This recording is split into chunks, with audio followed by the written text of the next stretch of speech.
and thank you for joining me tonight.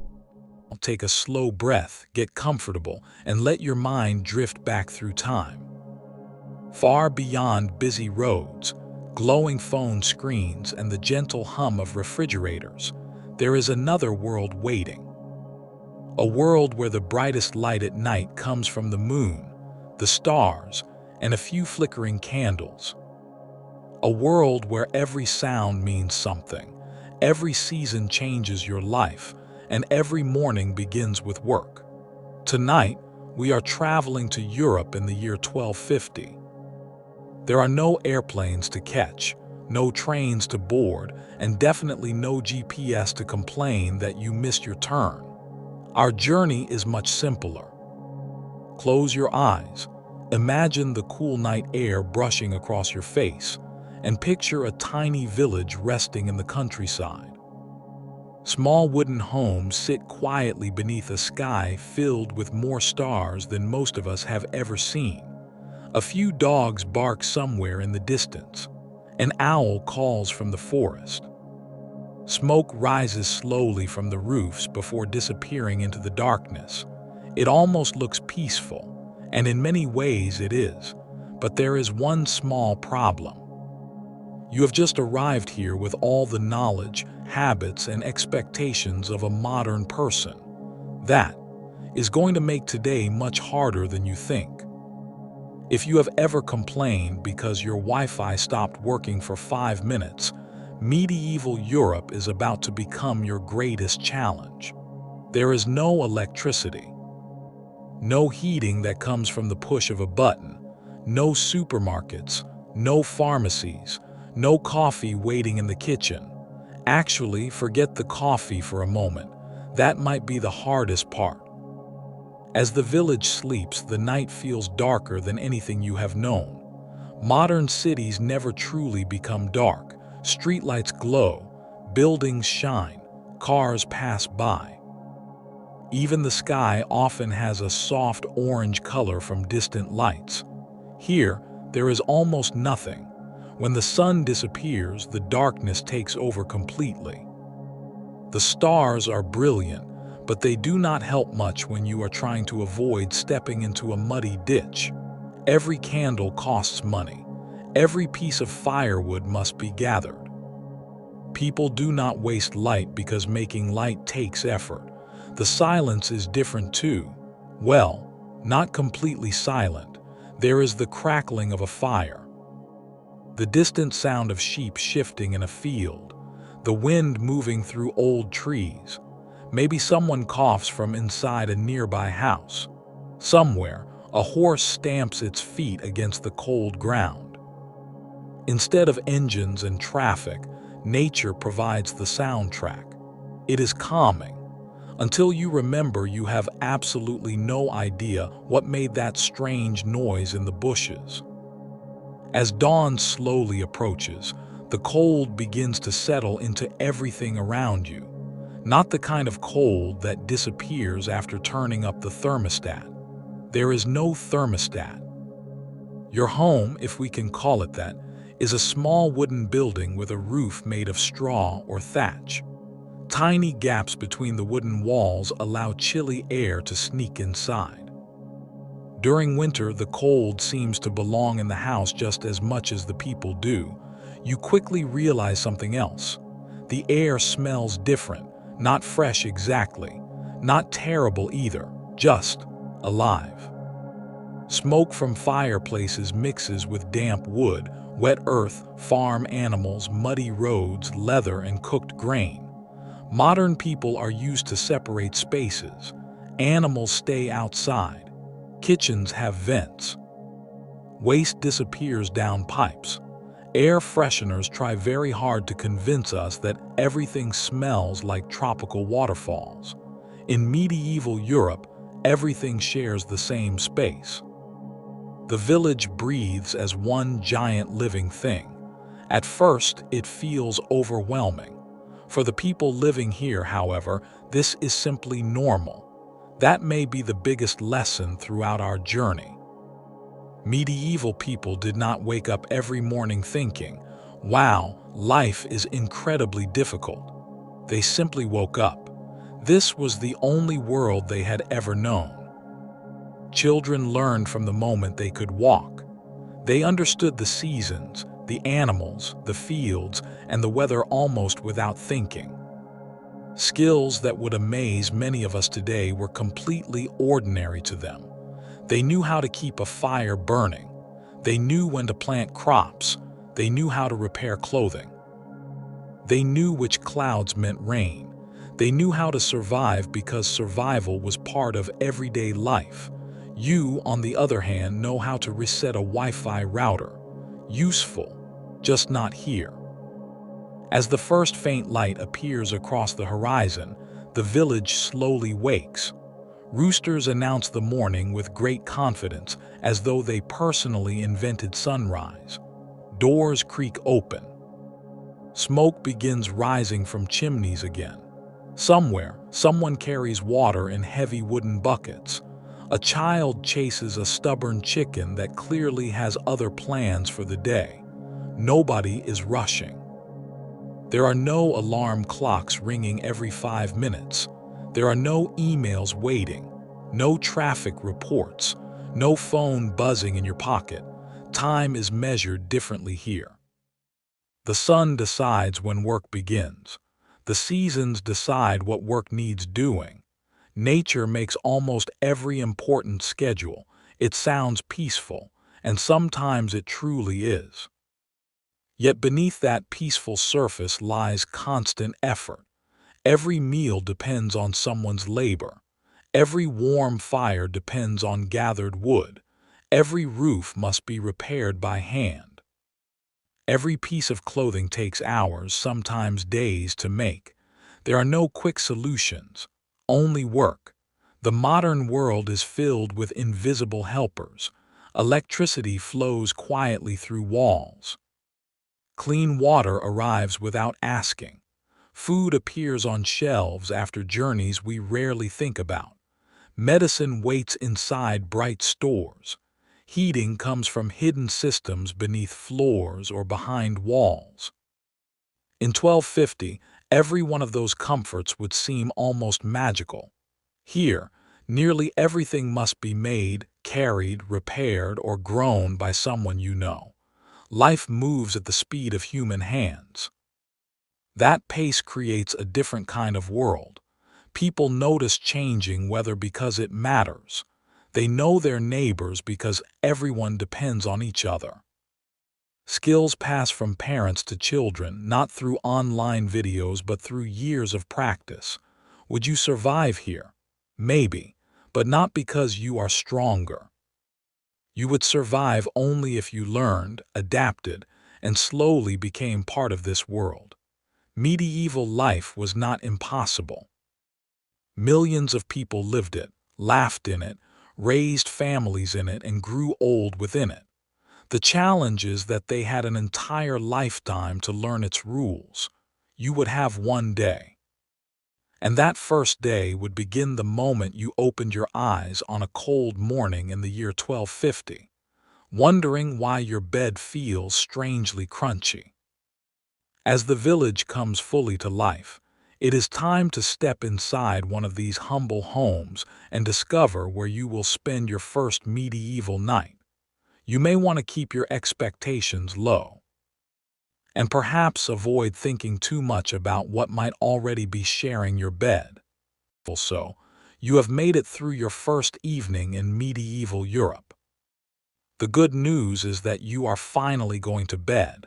The bad news is, this is medieval Europe, so going to bed means something very different from what you are used to. Forget memory foam. Forget fluffy pillows. Forget cool sheets that promise the best sleep of your life. There is no bedtime playlist, no fan humming softly in the corner, and certainly no mattress company claiming this is the future of sleep. Instead, you step into a small wooden house that has already begun to grow dark. The only light comes from the fire in the middle of the room and a tiny candle that burns very carefully. Candles are valuable. Nobody leaves one burning just because it looks cozy. The house itself is much smaller than you imagined. One room, that is all.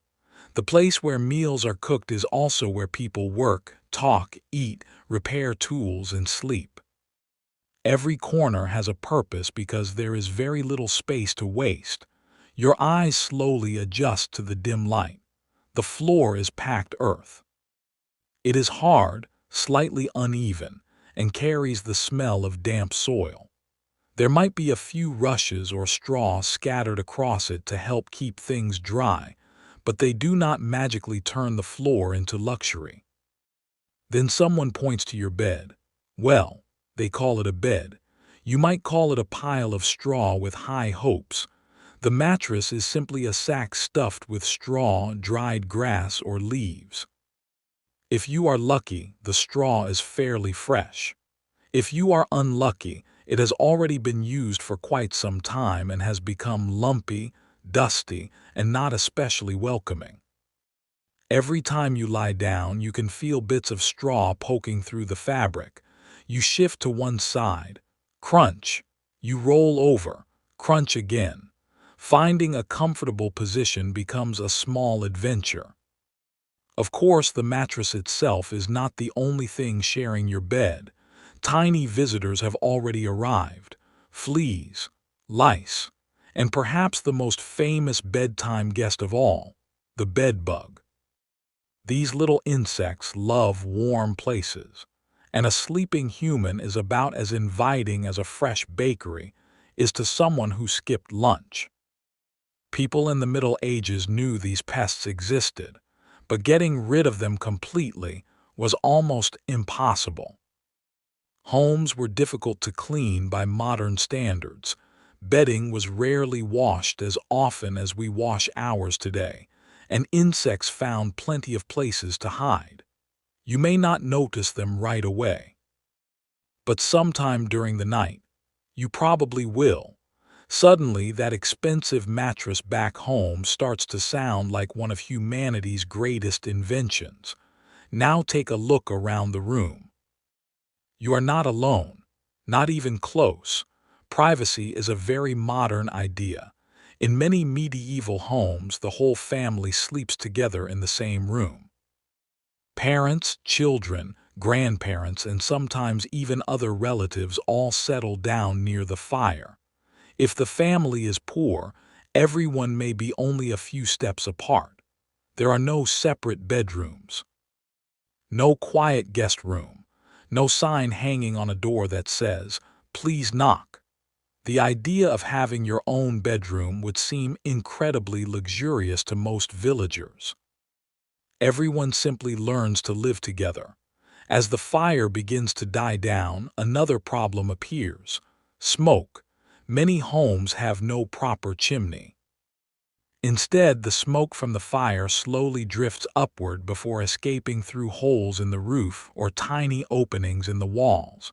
Some of it leaves, some of it stays. You notice your eyes beginning to sting just a little. Your clothes smell smoky. Your hair smells smoky. Honestly, after enough time here, everything smells smoky. The fire is necessary because it provides warmth, light, and a place to cook food. Without it, winter would be much harder. With it, the air is far from perfect. You cough once or twice. Nobody else seems bothered. They have spent their whole lives breathing this air. Outside, the temperature continues to fall. Winter nights in medieval Europe could be incredibly cold. Houses offered some protection, but they were far from airtight. Tiny gaps between wooden boards allowed chilly air to creep inside. You reach for another blanket. There isn't one. Most families owned only a few blankets, usually made from wool. They were useful but not especially thick by modern standards. Everyone simply made do. People often slept wearing much of their clothing to stay warm. Sometimes several family members shared blankets to trap body heat. It was not about comfort. It was about getting through the night. You pull the blanket closer anyway. It helps a little. Just as you begin to relax, another sound breaks the silence. A cow, not outside, inside. Many families kept valuable animals close during cold weather. Bringing them into or next to the house helped protect them from thieves and freezing temperatures. So your nighttime neighbors may include a cow, a goat, a few chickens, or even a pig. Animals are wonderful. At least until one decides that 3 o'clock in the morning is the perfect time to announce its opinions. Somewhere nearby, a chicken flutters. A goat shuffles its feet. A cow lets out a deep, sleepy moo. You suddenly miss the gentle white noise of an electric fan. The sounds continue throughout the night. Wind pushes against the walls. Rain taps softly on the thatched roof.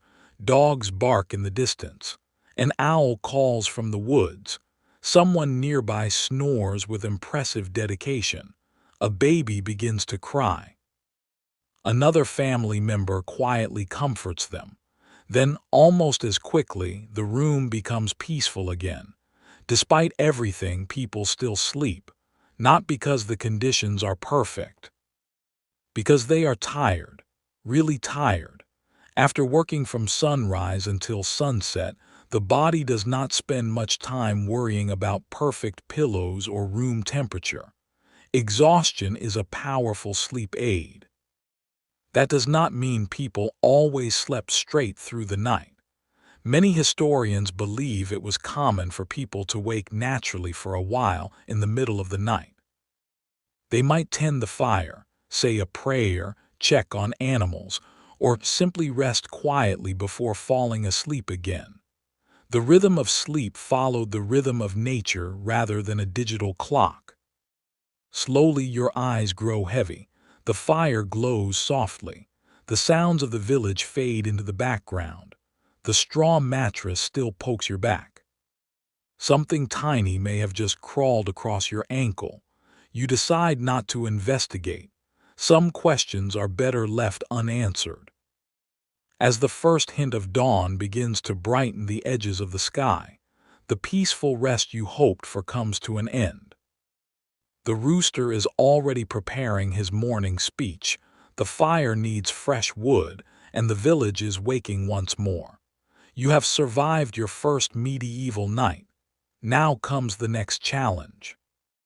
You have to face the morning and discover what passes for breakfast when supermarkets, refrigerators, and coffee shops are still many centuries away. Every morning arrives long before you feel ready for it. There is no alarm clock buzzing beside your bed. Instead, the village has its own way of announcing a new day. A rooster crows with the confidence of someone who believes the sun rises only because he says so. A dog barks somewhere outside. A wooden door creaks open. Before long, you hear quiet voices, footsteps on the hard floor, and the crackle of fresh firewood being added to last night's fading embers. Your medieval day has begun. You sit up slowly, trying to ignore the straw poking through your mattress, and the fact that you are fairly sure something with 6 legs visited you during the night. The room is cold. Your stomach is already reminding you that dinner was many hours ago. Surely breakfast will fix that. Well, lower your expectations just a little. Back in the modern world, breakfast can be almost anything. Toast, cereal, eggs, pancakes, fruit, yogurt, coffee, smoothies, or maybe something you grabbed while running out the door. In the year 1250, breakfast is much simpler. In fact, many people do not even think of breakfast as a proper meal. For some families, especially poorer ones, eating too much early in the day feels unnecessary. There is work to do, and food must last until the next harvest. If there is something to eat, it is usually plain, very plain. The most likely thing waiting for you is bread, not the soft, fluffy loaf you find in a supermarket. This bread is heavy. dense, dark in color. It takes real effort to chew. Most ordinary villagers eat bread made from rye, barley, oats, or a mixture of grains. Wheat bread exists, but it is often more expensive and usually found on the tables of wealthier people. One bite tells you everything. It is filling, but it is far from delicious. Sometimes tiny bits of husk remain mixed into the flour. If the grain was ground using large stone mills, little pieces of grit could even end up inside the bread. Imagine eating toast with just a hint of sand. Not enough to ruin breakfast, just enough to remind you that medieval dentistry probably had plenty of work to do.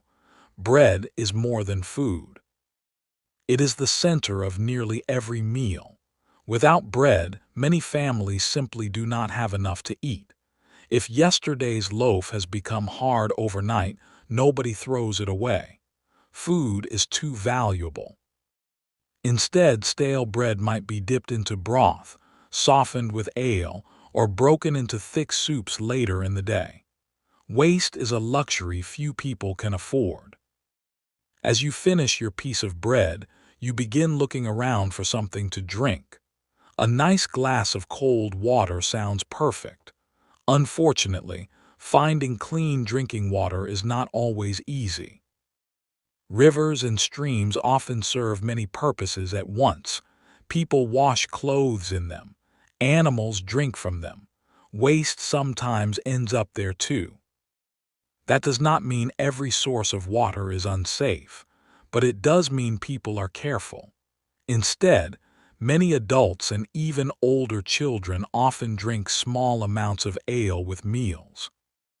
Before you picture everyone stumbling around the village before sunrise, this ale is usually much weaker than modern beer. Historians sometimes call it small ale. It contains only a little alcohol and is brewed in a way that can make it safer to drink than questionable water sources. The taste is mild, a little sour. Certainly not the fancy drink served at a modern restaurant. Still, after a few careful sips, you begin to understand why it is part of everyday life. Now your eyes wander toward the fields beyond the village. Surely there must be fruit growing somewhere. There is, just not whenever you want it. One of the biggest surprises for a modern visitor is how seasonal food really is. Today, if you want strawberries in winter or apples in spring, someone has probably shipped them across oceans or grown them in climate-controlled greenhouses. Medieval Europe does not work that way. If apples are in season, people eat apples. If they are not, you wait. The same is true for cherries, pears, plums, berries, and many vegetables. Fresh fruit is a special gift of the season, not something waiting neatly arranged on supermarket shelves all year long. During winter, fresh produce almost disappears. Families depend on food they preserved months earlier. Some vegetables are stored underground. Some fruits are dried. Some foods are salted. Others are simply gone until next year. Nature decides the menu, not you. As the morning continues, you begin to notice something else. Nobody seems to snack. There are no bags of chips, no chocolate bars tucked into a pocket. No quick trip to buy something because you feel a little hungry. Most people eat only what they have, and what they have is carefully planned to last. That means hunger is a familiar feeling. Not always severe hunger, but enough that an empty stomach is simply accepted as part of life. Harvests can be unpredictable. Too much rain can ruin crops. Too little rain can do the same. An early frost, a plant disease, or insects can destroy months of hard work. When that happens, everyone feels it. A poor harvest does not just mean fewer choices. It can mean smaller meals for months, sometimes much smaller. Children are especially affected. Without enough food over long periods, many people grow more slowly than they otherwise would have. Illness becomes harder to fight. Hard physical work becomes even more exhausting. Modern nutrition labels are still hundreds of years away. People eat what the land provides, nothing more. Religion also shapes the way people eat. Throughout the year, there are many fasting days observed by the church. On these days, certain foods, especially meat, may be avoided. For families who rarely enjoy much meat anyway, this may not seem like a huge change. But for wealthier households, fasting changes the menu in noticeable ways. Fish often replaces meat. Simple meals replace rich ones.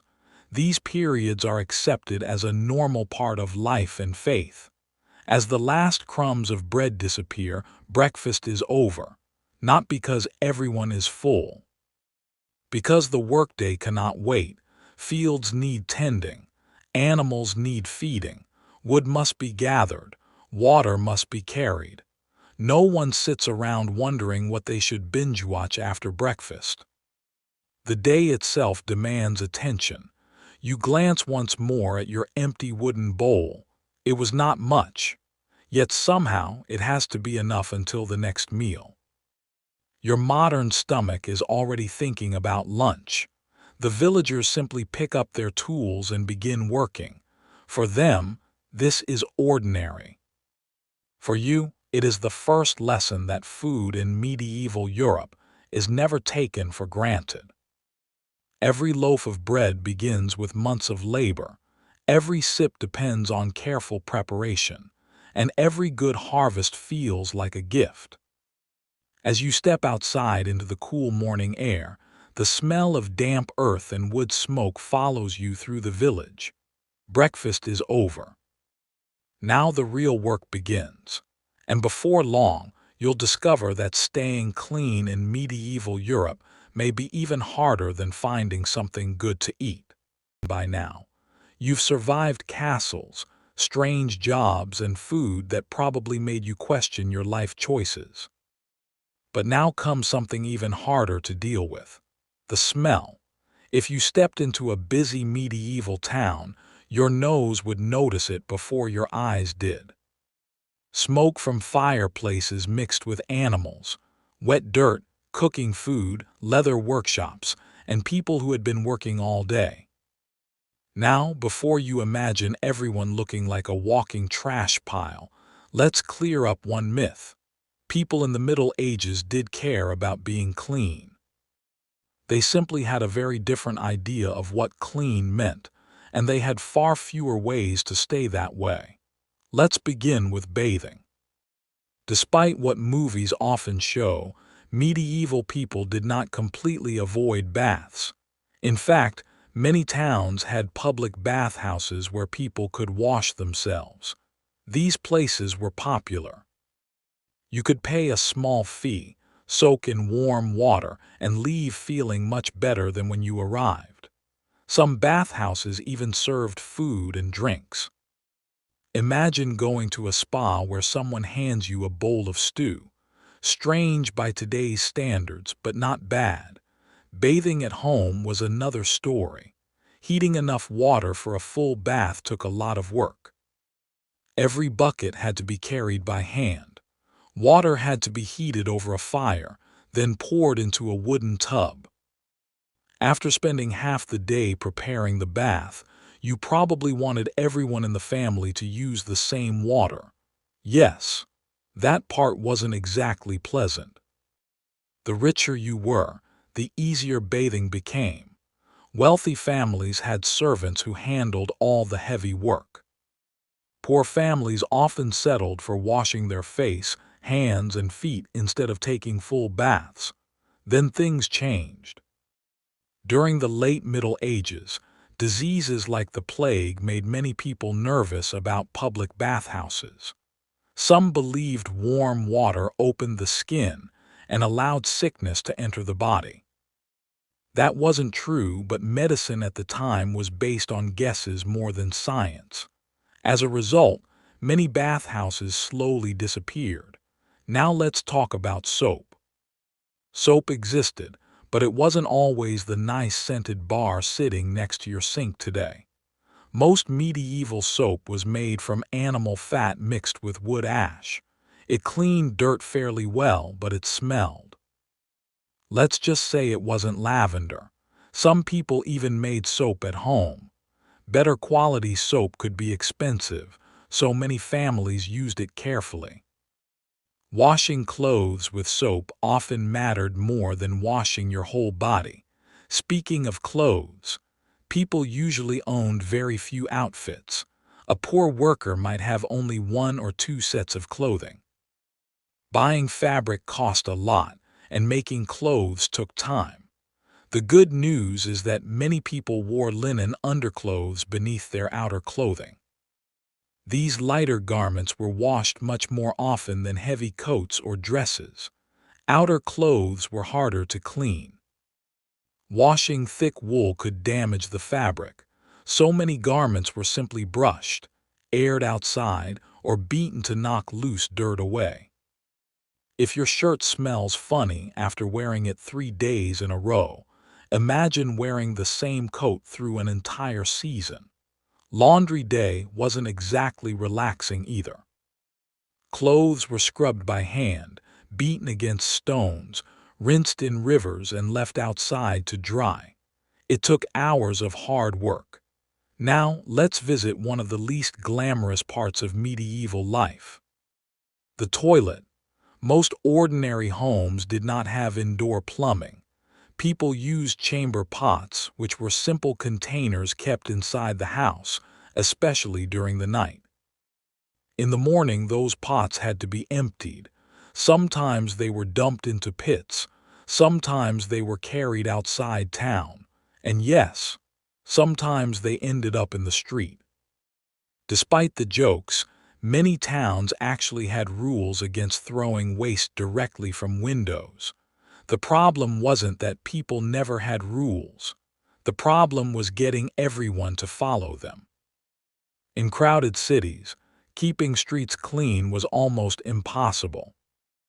Rain helped wash some dirt away, but it also turned roads into thick mud mixed with horse droppings, animal waste, food scraps, and whatever else happened to be lying around. Walking through town after a rainy day could feel like crossing an obstacle course where every wrong step ruined your shoes, if you even had shoes. Animals wandered almost everywhere.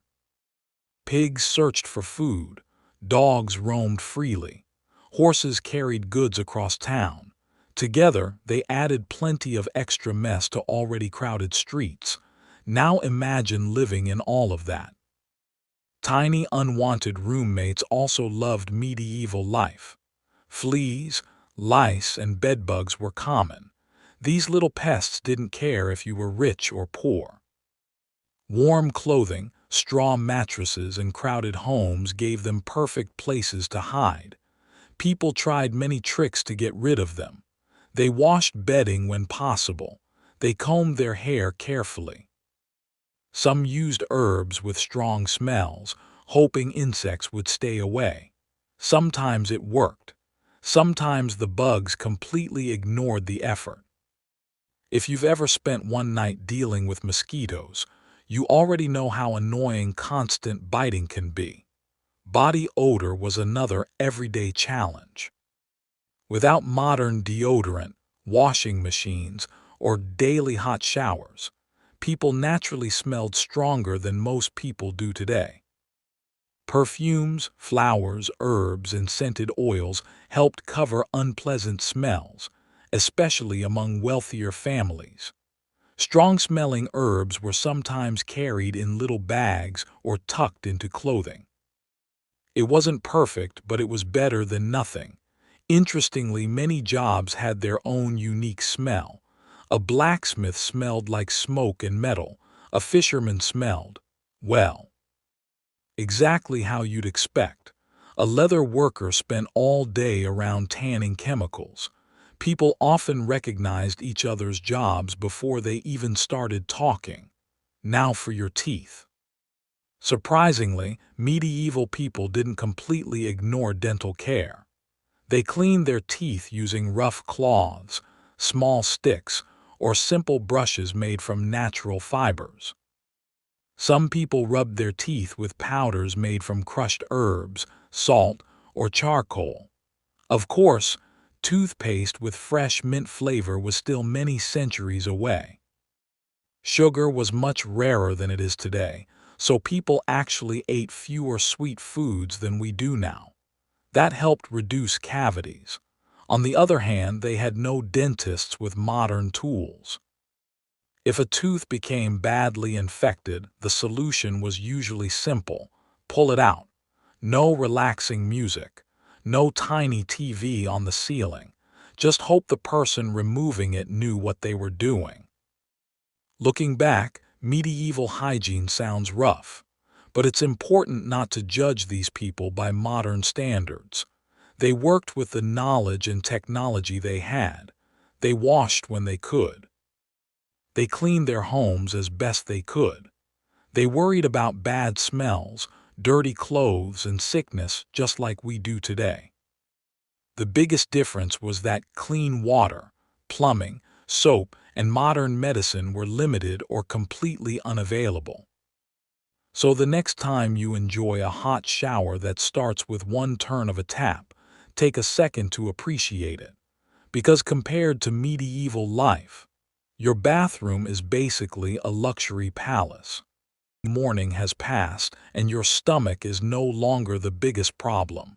Now you have something new to deal with: breathing. That sounds like it should be the easiest part of staying alive. You have done it every second of your life without thinking. But in medieval Europe, even the air around you could make life harder. You step back inside your small wooden house after hours of working outside. At first, it feels warm and cozy. Then your eyes begin to sting. A thin cloud of smoke hangs in the room, slowly drifting toward the roof before curling back down again. There is no chimney. Or if there is one, it is little more than a hole that lets only some of the smoke escape.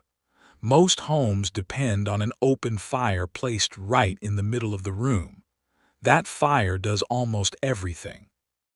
It cooks your meals, it keeps the family warm, it gives light after sunset, it dries wet clothes, sometimes it even helps preserve food. Without it, life becomes much harder.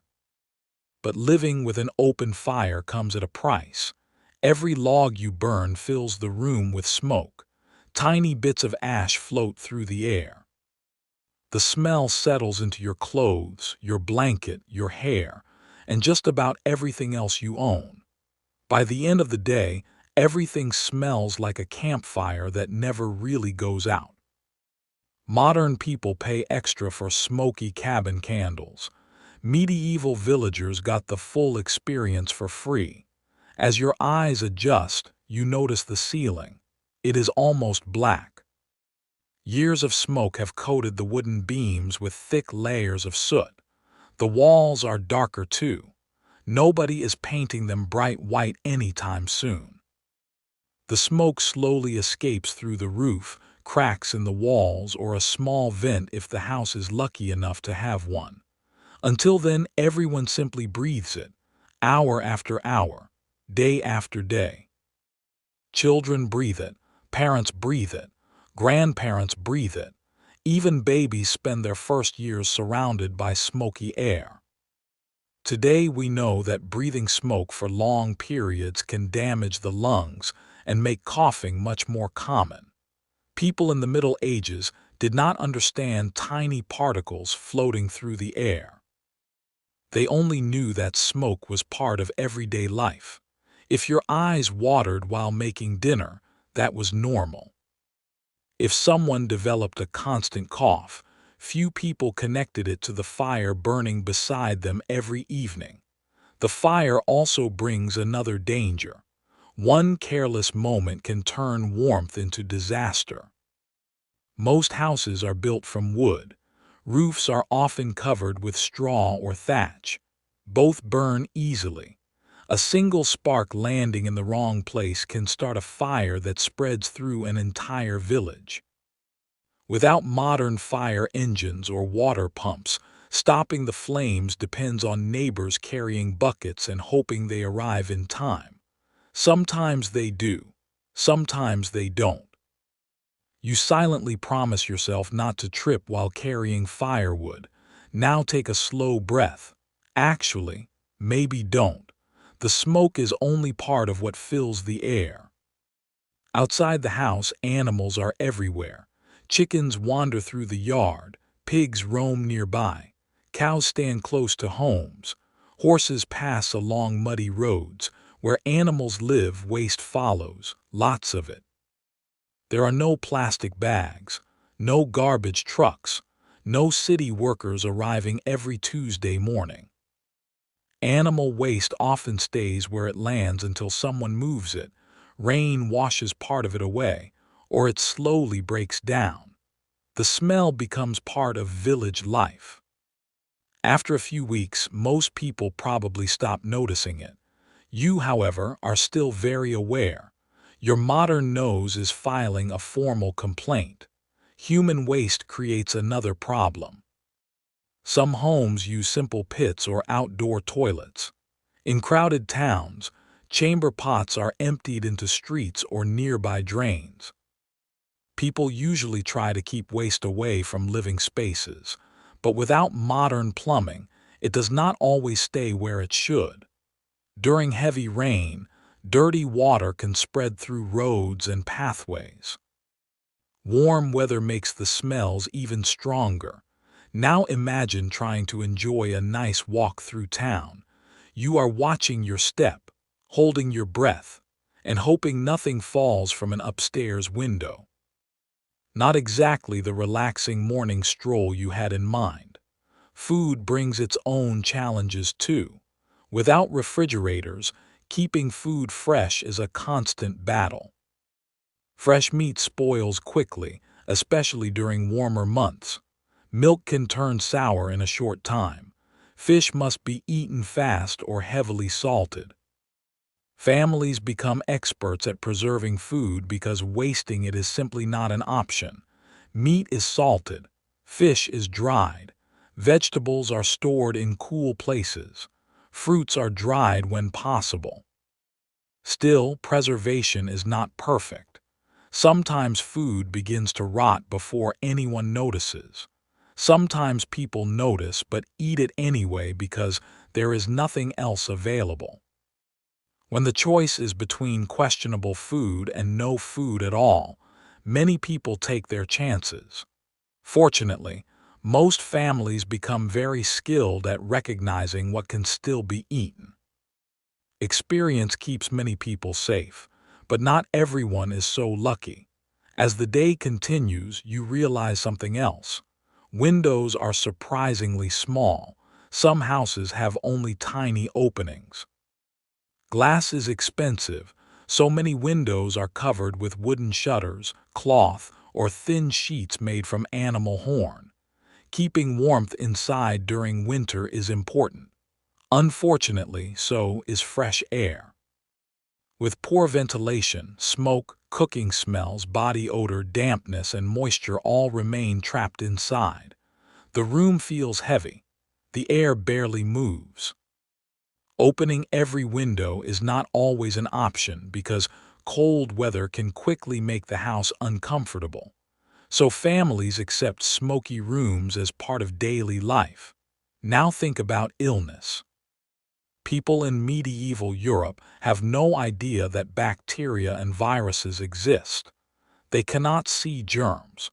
They do not know that tiny living organisms spread many diseases. Instead, illnesses are often explained through religion, bad air, or the balance of the body's natural fluids.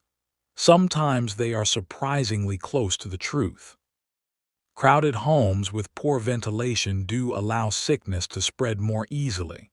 People sleep close together. Families share bowls, cups, blankets, and living space. If one person becomes sick, everyone else has a much greater chance of becoming sick too. A simple cough can pass through an entire household. A fever may keep several family members in bed. Most recover. Some do not. Medical knowledge is limited, and treatments are often based on tradition rather than science. Even so, people do the best they can with what they know. They clean wounds with available materials. They use herbs passed down through generations. They pray. They care for family members, and they hope tomorrow brings better health. As evening approaches, smoke once again fills the house while dinner cooks over the fire. Outside, the smell of damp earth mixes with animals, wood smoke, and the day's work. To someone from the 21st century, it feels overwhelming. To the villagers, it simply smells like home. Life here is not comfortable by modern standards. The air is thick. The houses are smoky. The streets are muddy. The food does not always stay fresh. Illness can arrive without warning. Yet people continue building homes, raising children, sharing meals, and helping neighbors through another ordinary day. They laugh. They tell stories around the fire. They celebrate weddings and festivals. They wake each morning ready to do it all again. Because when this is the only world you have ever known, even smoky air and muddy streets become normal. You take one last careful breath before lying down beside the fading fire. The smoke curls toward the dark roof above you. Tomorrow will bring another long day. And as you slowly close your eyes, you cannot help wondering what life would feel like with clean air, bright electric lights, and a house where the walls do not smell like smoke. For now, though, those comforts are still centuries away. The smoke from last night's fire has finally cleared. The first light of dawn slips through the tiny window, and before you even have time to enjoy being awake for exactly 3 seconds, someone is already calling your name. It is time to work. Not in an hour, not after coffee, right now. There is no snooze button in medieval Europe. The rooster has already announced that the day has started, and unlike your phone alarm, he cannot be thrown across the room. You rub your sleepy eyes, pull on the same clothes you wore yesterday, and step outside into the cool morning air. The village is already alive. Smoke rises from chimneys and rooftops. Dogs bark. Chickens wander across muddy paths like they own the place. People are carrying buckets, feeding animals, sharpening tools, and preparing for another long day. Nobody asks, "What are your plans today?" Everyone already knows the answer. Work. For most people, farming is life. Nearly every village depends on its fields. Without successful crops, there is no bread. Without bread, there is hunger. Without enough food, surviving the winter becomes much harder. So nearly every season brings a different job. In spring, fields are prepared for planting. Seeds are carefully placed into the soil. Every handful matters because wasting seed could mean less food later. Summer becomes a race against weeds. Crops must be watched, repaired after storms, and protected from hungry animals. Then comes autumn, harvest season, the busiest time of the year. Every family works from sunrise until sunset because the grain must be collected before rain or frost ruins months of effort. It is exhausting, but stopping early is not really an option. Nature does not wait. Winter is quieter but not exactly restful. Animals still need feeding. Firewood must be gathered. Tools need repairing. Clothes require mending. Food has to be carefully managed so it lasts until spring. There is always something that needs doing. If you hoped winter meant sleeping late beside the fire, the cows respectfully disagree. Of course, not everyone works in the fields.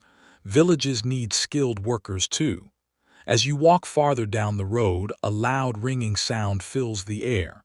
Clang, clang, clang. You have reached the blacksmith's workshop. The heat hits you immediately. A roaring fire glows inside the forge.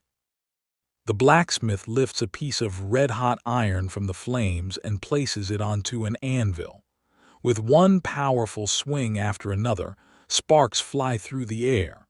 Every strike slowly shapes the metal. Blacksmiths make and repair horseshoes, nails, farming tools, knives, locks, and countless other items that keep the village running. It is hot work, heavy work, and incredibly skilled work. One mistake can ruin hours of effort, or burn your fingers in a way you will never forget. You decide to admire the craft from a safe distance. A little farther along, another wonderful smell catches your attention. Fresh bread. Finally, you follow your nose until you reach the village baker. The bakery is already busy. Flour covers almost every surface. Dough is rising. Loaves are sliding into a large oven heated with wood. The baker began working long before sunrise. Bread must be ready before people begin their day. It sounds like a nice job until you remember the heat. Standing beside a giant oven for hours every day is not exactly relaxing. Still, few smells in the medieval world are more comforting than fresh bread. Unfortunately, after days of hard work in the fields, your body is starting to complain. Your back aches, your hands are covered in tiny cuts. Your knees feel older than they should. Then, while carrying a heavy bundle of firewood, you slip on the muddy ground. Down you go, your ankle twists. Pain shoots up your leg. You sit there for a moment, hoping it is one of those injuries that magically disappears if you pretend it never happened. It does not. Welcome to medieval healthcare. Your first thought might be to visit a hospital. The problem is, hospitals in the year 1250 are nothing like the ones you know today. Many are run by religious groups. They often care for the poor, travelers, the elderly, and the sick. But they are not filled with modern doctors, bright lights, X-ray machines, or shelves of medicine. Most healing happens at home or with the help of local healers. People do the best they can with the knowledge they have. Sometimes it works. Sometimes it really does not. Soon someone suggests taking you to the village barber. Yes, the barber. Today, a barber gives you a haircut. Back then, some barbers also treated injuries. These barber surgeons were known for doing practical jobs like pulling teeth, draining wounds, treating cuts, and even performing simple operations. They usually had more hands-on experience than many educated physicians. That sounds encouraging, until you remember they might trim your beard and remove your tooth on the same afternoon. Talk about a full-service business. The barber surgeon looks at your swollen ankle. He gently feels the bones. No X-rays, no scans, just careful hands and years of experience. If he thinks the bone is broken, he may try to straighten it before wrapping it tightly with wooden splints and cloth. If everything heals correctly, you are lucky. If the bone heals in the wrong position, well, you may walk with a limp for the rest of your life. Broken bones are difficult enough. Now imagine getting a deep cut while working. A sharp farming tool slips, an axe misses its target, a knife catches your hand. Even a small wound can become dangerous. Today, doctors clean wounds using sterile equipment and medicines that fight infection. Medieval people have no idea that bacteria exist. They cannot see germs. They do not know why some wounds heal while others suddenly become swollen, painful, and filled with infection. Sometimes a wound is cleaned with wine, vinegar, or herbal mixtures. Sometimes clean cloth is wrapped around it. Sometimes nothing helps. If infection spreads through the body, survival becomes much less certain. The scary part is that the injury itself is not always the biggest danger. It is what happens afterward. Even something as simple as a scratched leg can slowly become life-threatening if it becomes badly infected. That is why many people fear everyday accidents more than we might expect. Of course, herbs are among the most common treatments. Village healers and wise women know many local plants. Some herbs truly help. Mint may calm an upset stomach. Willow bark contains natural chemicals that reduce pain, much like modern aspirin. Honey can help protect certain wounds because it naturally slows the growth of some bacteria. Not every remedy is just superstition. Many are based on generations of careful observation. Others, not so much. Some mixtures are made because tradition says they should work. Whether they actually do is another question entirely. One of the most famous medical treatments is bloodletting. If you suddenly feel weak, have a fever, or suffer from many other illnesses, someone may decide that your body contains too much blood or that its natural balance has been disturbed. The solution: remove some blood. Doctors at the time believed the body depends on four important fluids called humors. If these humors become unbalanced, illness follows. Taking blood is thought to restore that balance. Sometimes a sharp blade is used, sometimes special cups, sometimes even leeches help remove blood. From today's point of view, it sounds strange. And in many cases, it probably made sick people even weaker. Yet for centuries, bloodletting remained one of the most trusted medical treatments. If enough people believe something works, it can remain popular for a very long time. Now let us talk about teeth. Actually, maybe we should not, too late. You have spent years chewing rough bread filled with tiny bits of grit. Sugar is less common than today, but tooth problems still happen. Cavities, broken teeth, and painful infections are all possible. There are no root canals, no gentle numbing injections, no cheerful dentist asking about your weekend. If a tooth becomes too painful, the simplest answer is often to pull it out. The barber surgeon reaches for a sturdy pair of metal tools. You squeeze your eyes shut. A few moments later, the tooth is gone, along with most of your willingness to smile for family portraits. Fortunately, there are no cameras yet. Some medical challenges are even more dangerous. Childbirth is one of them. For many women, giving birth is a joyful moment. It is also one of the riskiest times in life.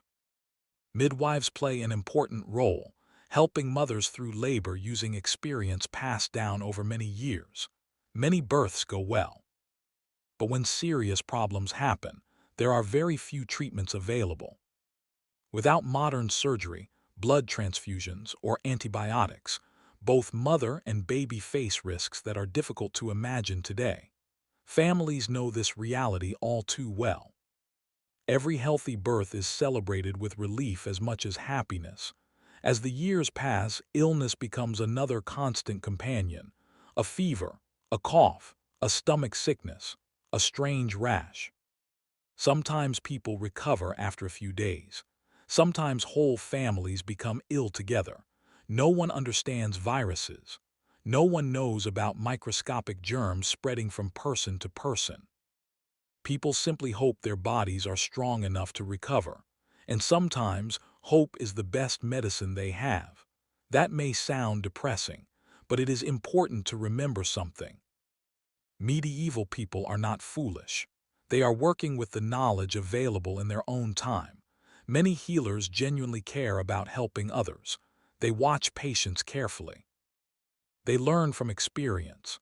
They pass useful knowledge from one generation to the next. Without realizing it, they lay small pieces of the foundation that future medicine will build upon. As evening arrives, your ankle has been wrapped, your cuts have been cleaned as well as anyone knows how, and you are finally resting beside the fire. You are sore, you are tired, but you are alive. In medieval Europe, that alone is something to appreciate. Every illness carries uncertainty. Every injury asks a difficult question. Will it heal? Or will it become something much worse? There are no guarantees, only patience, care from family and neighbors, a little luck, and the hope that tomorrow's sunrise finds you feeling just a little stronger than you do today. Because in the medieval world, surviving sickness is often just as impressive as surviving war, famine, or winter itself. You have survived smoky houses, long days in the fields, questionable medical care, and a breakfast that was mostly bread pretending to be exciting. Surely dinner will be the easy part. Well, not exactly.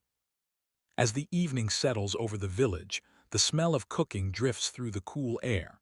Families gather around open fires. Wooden bowls are placed on rough tables. Everyone is ready to eat after another exhausting day. But before you take your first bite, there is one small detail worth remembering. In medieval Europe, nobody owns a refrigerator. That changes everything. Today, if you buy fresh meat, you can keep it cold for days. If milk starts to smell strange, you throw it away. If leftovers sit out all night, most people know better than to eat them. Back in the year 1250, those choices are not so simple. Food has to survive without electricity, without freezers, without plastic containers, without a little light inside the fridge that somehow always works. Keeping food safe becomes one of the hardest jobs in the household. Let us start with meat.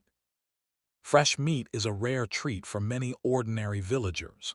Most families cannot afford to eat it every day.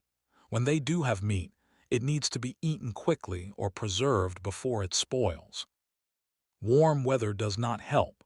A freshly butchered animal can begin to spoil surprisingly fast. People know this from experience, even if they do not understand bacteria. They cannot see tiny germs growing on food. They simply know that meat with a bad smell is dangerous. So families become experts at preservation.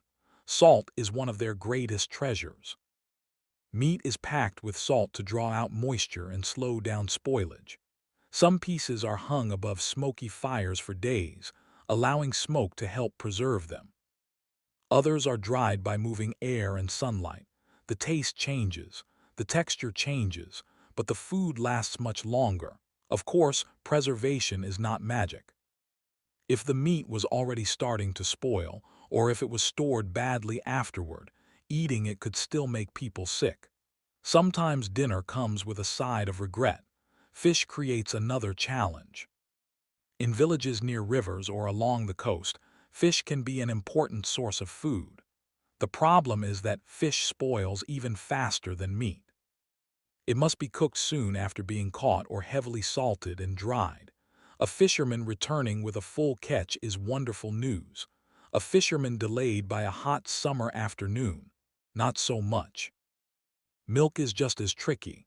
Fresh milk tastes wonderful for about 5 minutes. Without cooling, it can turn sour very quickly. Instead of wasting it, families often turn milk into butter or cheese. These products last longer and make better use of valuable food. Nothing useful is thrown away if it can still feed the family. Now let us talk about grain. Bread has been keeping you alive since the first chapter, but even grain has enemies. If harvested while still damp or stored in a wet place, grain can grow mold. Sometimes the mold is easy to spot. Other times it hides inside the stored grain. People may grind it into flour without realizing there is a problem. Most mold simply ruins food. Some types can make people seriously ill. Medieval villagers do not know the science behind it. They only know that some harvests seem to bring more sickness than others. Tiny insects enjoy grain almost as much as people do. Mice certainly agree. Keeping grain dry and protected becomes one of the most important jobs after harvest. One mistake could mean months of food slowly disappearing. As you look closer at tonight's meal, another tiny problem appears. Actually, several tiny problems, parasites, not exactly the seasoning you were hoping for. Animals can carry worms and other parasites that sometimes end up inside people through food or water. Undercooked meat increases the risk. Poor sanitation makes things even easier for parasites to spread. Most villagers never see these tiny enemies. They simply live with stomach pain, weakness, or illnesses they cannot fully explain. Modern medicine has treatments for many parasites. The medieval world mostly has crossed fingers. Food storage itself becomes almost an art. Root vegetables are placed in cool, underground spaces. Beans and peas are dried. Fruit is dried whenever possible. Nuts are stored for winter. Every family develops small tricks passed down through generations. A cool cellar, a dry loft, a tightly sealed barrel.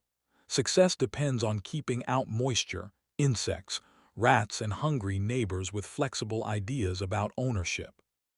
You begin to understand why protecting food is nearly as important as growing it. Then there is the weather. The weather controls almost everything. A gentle spring rain is welcome.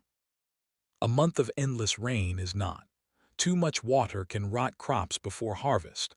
Too little water can leave fields dry and empty. A powerful storm can flatten grain just days before it is ready to harvest. An early frost can destroy vegetables overnight. Farmers work incredibly hard, but nature always has the final vote. One bad harvest is difficult. Two bad harvests in a row can become a disaster. Food supplies begin shrinking. Families eat smaller meals. Animals may be slaughtered early because there is not enough feed to keep them alive through winter. Seed grain that should be saved for next year's planting may be eaten simply to survive. It solves today's hunger while creating tomorrow's problem. Then comes the word every medieval family fears: famine. Famine is not just missing dinner, it is weeks, sometimes months, of never having enough food. People search forests for anything edible: wild roots, acorns, nuts, leaves, anything that might quiet an empty stomach. Bread becomes smaller, soup becomes thinner. Hope becomes harder to hold on to. Communities often help one another when they can. Neighbors share what little they have. Churches may offer food to the poorest families. But if an entire region suffers, there is only so much anyone can give. No fleet of trucks arrives carrying emergency supplies. No supermarket in the next town has shelves full of imported food. Everyone depends on the same struggling harvest. Thankfully, famine does not happen every single year. Many years bring enough food for people to live ordinary lives. Festivals celebrate successful harvests. Families enjoy better meals after good seasons. Children laugh. Markets become busy.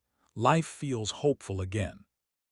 That hope keeps people planting every spring despite the risks.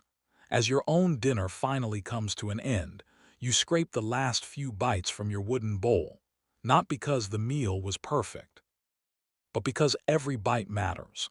Nothing is wasted. Nothing is taken for granted. You realize that eating in medieval Europe is very different from eating today. Every loaf of bread depends on good weather. Every piece of meat depends on careful preservation. Every barrel of grain depends on staying dry. Every meal depends on a little luck. You stand and step outside into the cool evening air.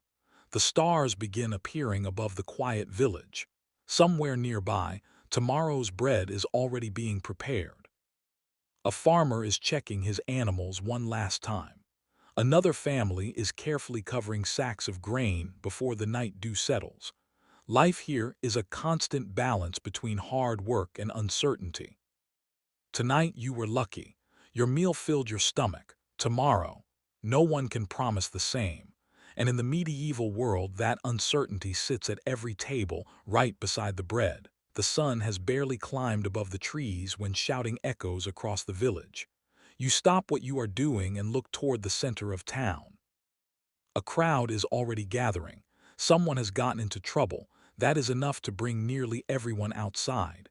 There are no television shows, no social media, no phones buzzing with the latest gossip. If something exciting happens, the whole village becomes the audience. You make your way through the crowd until you can finally see what is going on. A man stands with his head and hands locked inside a large wooden frame. He looks uncomfortable. Very uncomfortable. Welcome to the stocks. The stocks are one of the most common public punishments in medieval villages. They are not meant to kill anyone. They are meant to embarrass them. The person inside cannot easily move. Everyone walking past can stare. Some laugh, some shake their heads. A few children point and whisper. If the crowd is feeling particularly unfriendly, they might even throw rotten vegetables or other unpleasant things.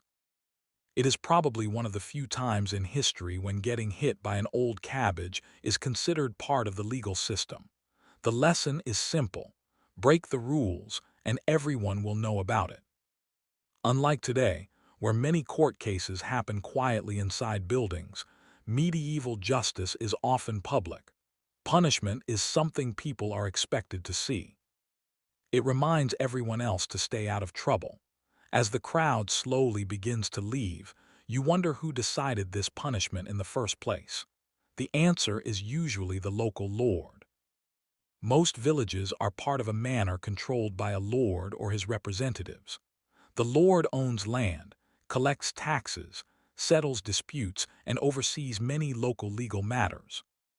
If two neighbors argue over a field, damaged crops, or wandering animals, the case may end up before the Lord's court.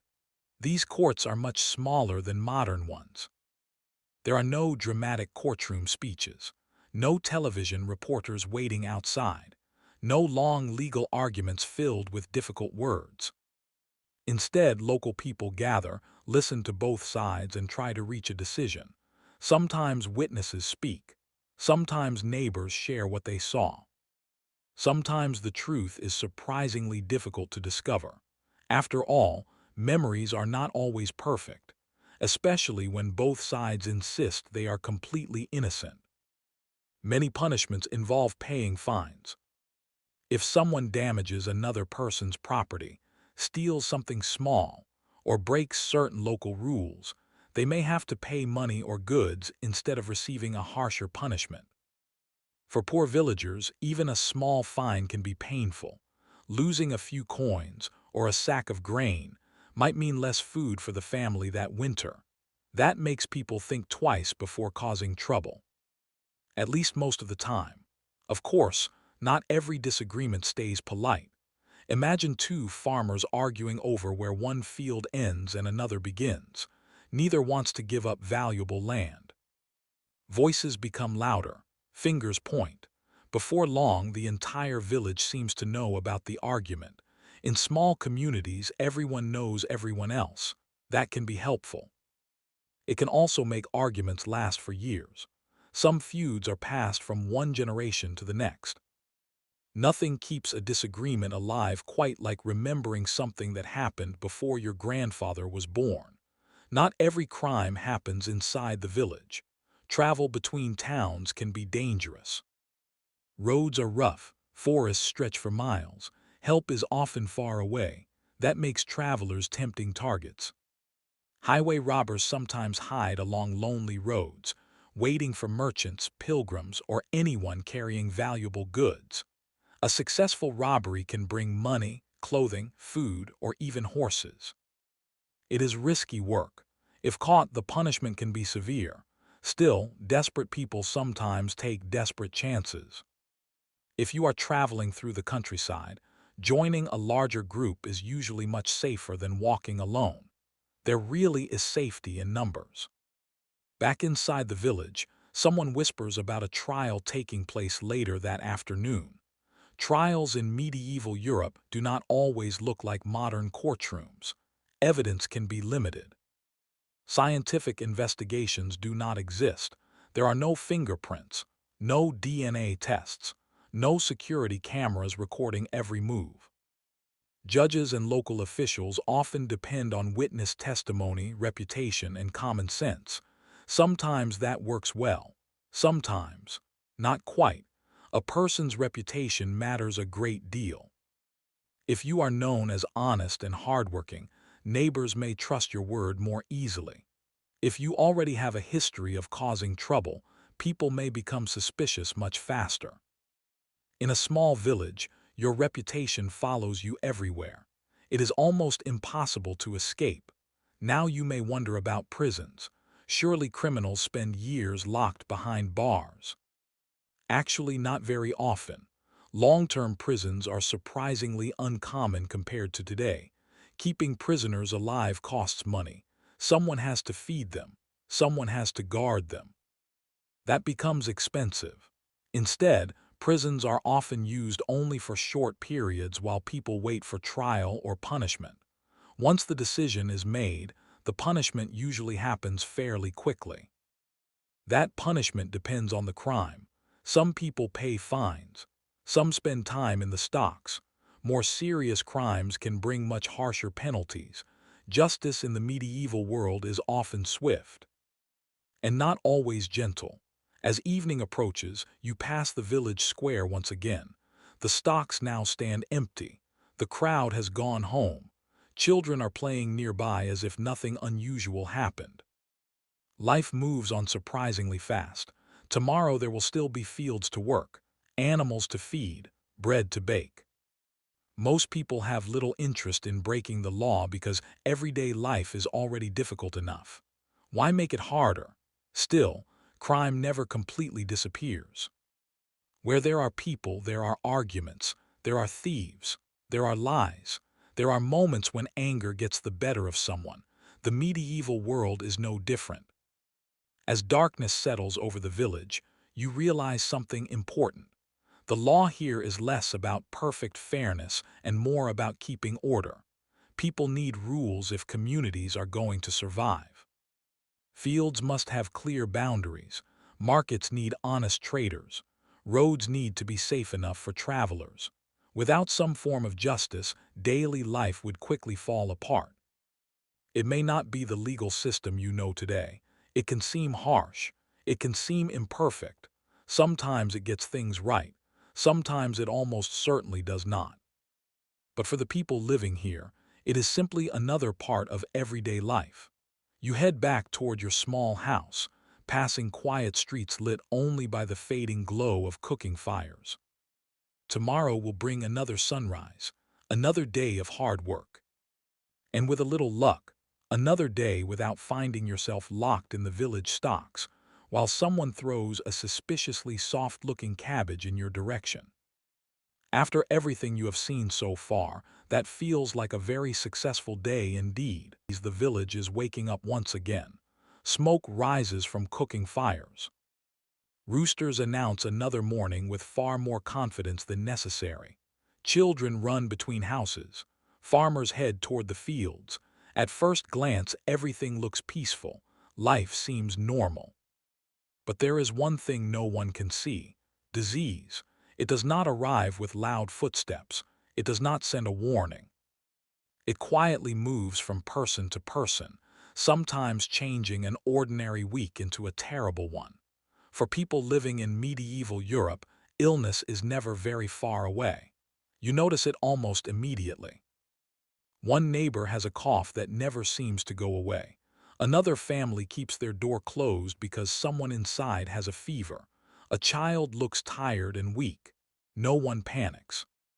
This happens often enough that sickness becomes part of everyday life. People expect illness the same way they expect rain. They simply hope it does not reach their own house next.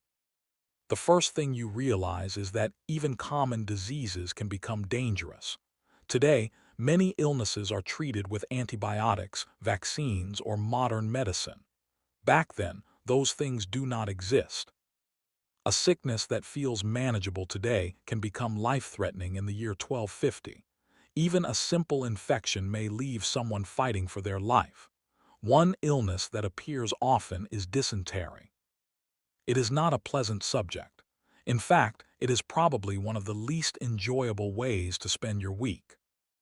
Dysentery spreads through food or water contaminated with harmful germs, although medieval people do not know that. The illness causes severe diarrhea, stomach pain, fever, and dehydration. For healthy adults today, treatment is usually available. In medieval Europe, losing too much water from the body can quickly become deadly. Young children and older adults are especially at risk. The villagers may blame bad air, spoiled food, or even bad luck. They have no idea that tiny living organisms are responsible. You quietly decide to appreciate modern plumbing just a little more. Another disease people fear is smallpox. If someone becomes infected, the illness usually begins with fever and weakness. Soon, painful sores and a rash spread across the body. Some people recover. Others do not. Those who survive are often left with permanent scars. In many villages, seeing someone with a face marked by smallpox is sadly not unusual. People know the disease is dangerous.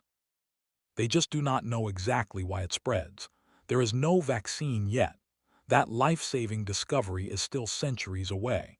Then there is tuberculosis. Unlike illnesses that come and go quickly, tuberculosis often lingers for months or even years. A person may develop a constant cough, lose weight, feel weak, and slowly become thinner over time. Family members watch someone they love grow weaker day after day. There is little anyone can do except offer care and hope. Today we know tuberculosis is caused by bacteria that spread through the air. Back then, people simply call it another cruel illness. Sometimes they recover, many never do. As you spend more time in the village, you begin noticing something important. People live close together. Families share small houses.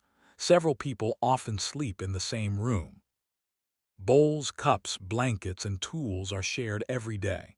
It creates strong family bonds. It also makes it much easier for illness to spread. One sick person can quickly become several. Fresh air inside homes is limited. Smoke fills many rooms. Poor nutrition weakens the body. Hard physical work leaves people exhausted. When illness arrives, many villagers are already tired before the fight even begins. One of the biggest problems is something people cannot possibly understand yet: germs. Today, children learn that tiny bacteria and viruses cause many diseases. You cannot see them without special equipment. Medieval people have no way of knowing they even exist. Instead, many believe sickness comes from bad smells, poisonous air, or an imbalance inside the body. Some illnesses are even seen as tests of faith or part of God's plan. Looking back with modern knowledge, it is easy to see what they were missing. But remember, they are trying to solve problems without the science we take for granted. They are doing the best they can. When someone becomes sick, family members care for them at home. Herbal remedies are prepared, prayers are offered, the local healer may visit. Sometimes the patient improves, sometimes they do not. Nobody can predict which way the illness will go. That uncertainty is one of the hardest parts of medieval life. Then there are outbreaks. Every so often, disease spreads through an entire town or village. People who felt healthy yesterday suddenly become ill. Neighbors stop visiting one another. Markets become quieter. Churches fill with worried families praying for loved ones. No one knows how long the sickness will last or who will be next. And then there is the disease that has become one of the most famous in history, the Black Death. Now, here is something important. In the year 1250, where you are right now, the Black Death has not yet arrived in Europe. It will not appear until nearly a century later, beginning in the late 1340s. But when it does, it changes history forever. The plague spreads with terrifying speed across Europe. Millions of people lose their lives. Entire villages are left nearly empty. Some towns lose huge parts of their population in only a short time. People search desperately for answers. Some blame poisoned air. Others blame the stars. Some even blame innocent groups of people, leading to terrible acts of violence that had no scientific basis. The real cause, a bacterium spread mainly by fleas carried on rats, will not be understood until centuries later. Even though the Black Death belongs slightly later than your current journey, it shows just how powerless people can feel when disease strikes without explanation. As evening falls, the village slowly becomes quiet again. A mother checks on her sleeping child. A father coughs into the darkness. An elderly neighbor quietly recovers beside the fire. Life continues because it has to. People still plant crops, bake bread, raise children, celebrate weddings, laugh with friends. Disease is always nearby, but it does not stop life completely. It simply becomes another challenge to live with. You step outside one last time before bed. The cool night air feels fresh after another long day. Looking around, the village seems peaceful. Almost too peaceful, because you now know that the greatest dangers are not always the ones you can see. A sharp sword is obvious. A hungry wolf makes noise. A storm announces itself across the sky. Disease does none of those things. It arrives quietly. It waits patiently. And in medieval Europe, that quiet uncertainty follows every family, every village, and every sunrise. As you close your door and lie down for the night, you cannot help feeling grateful for something people here have never even imagined.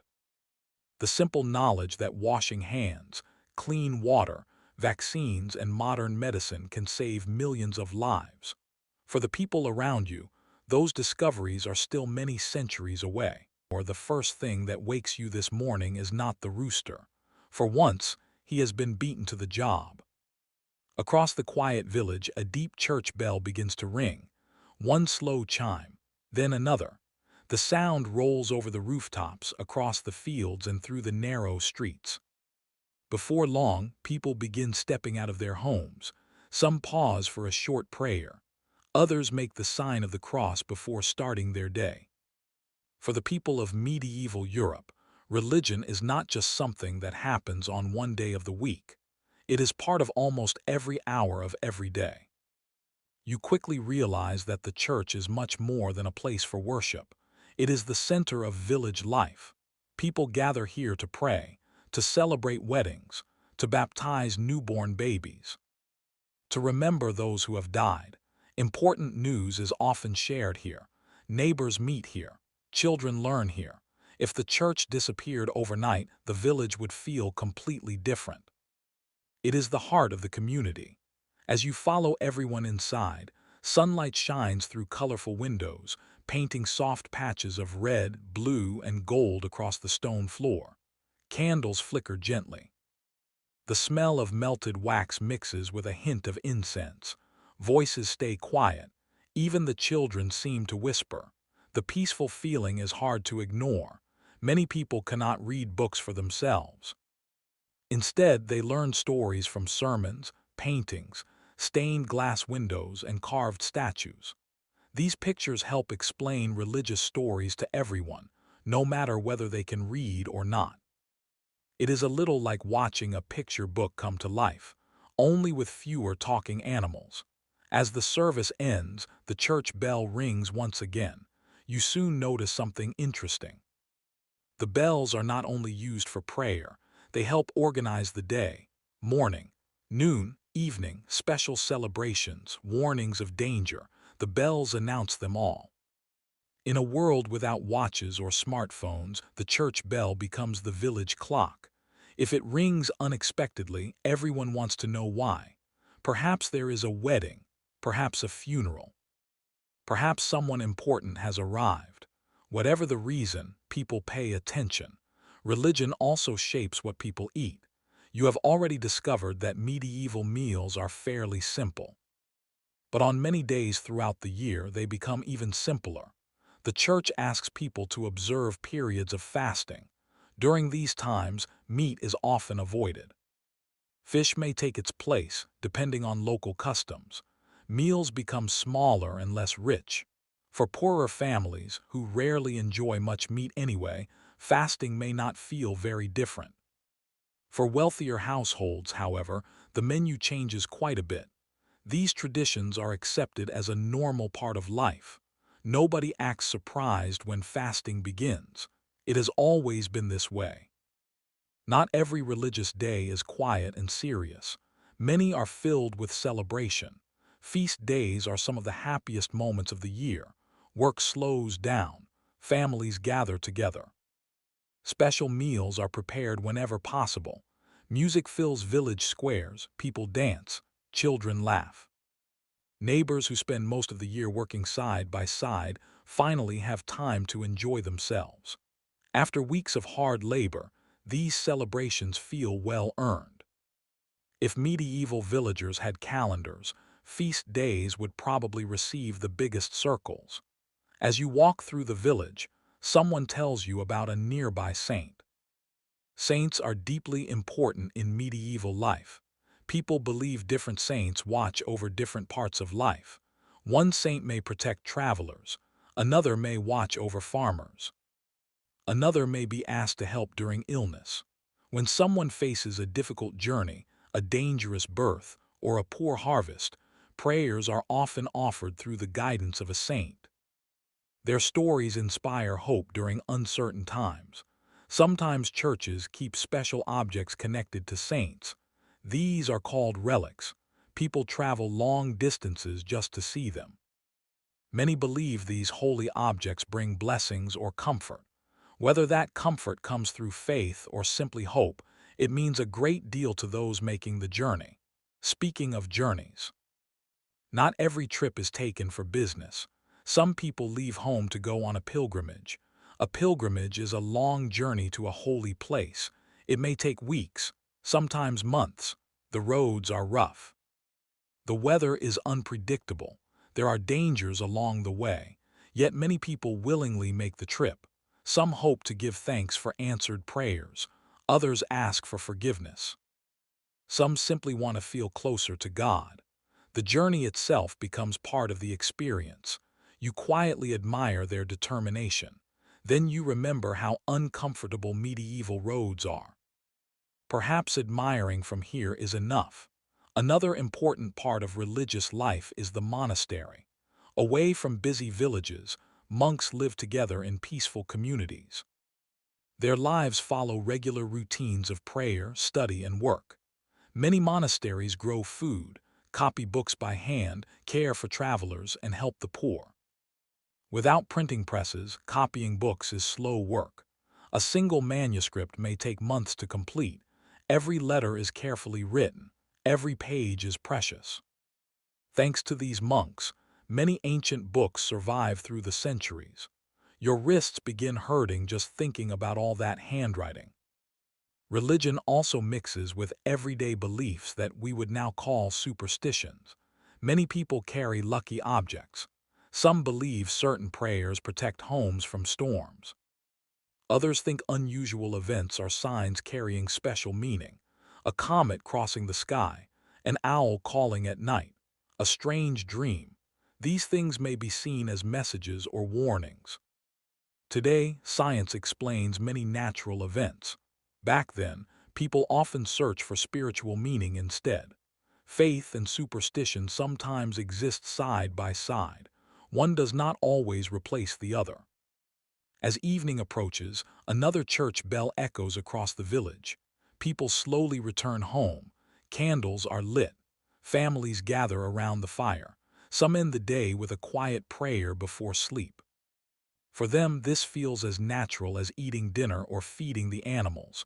Religion is woven into every part of life.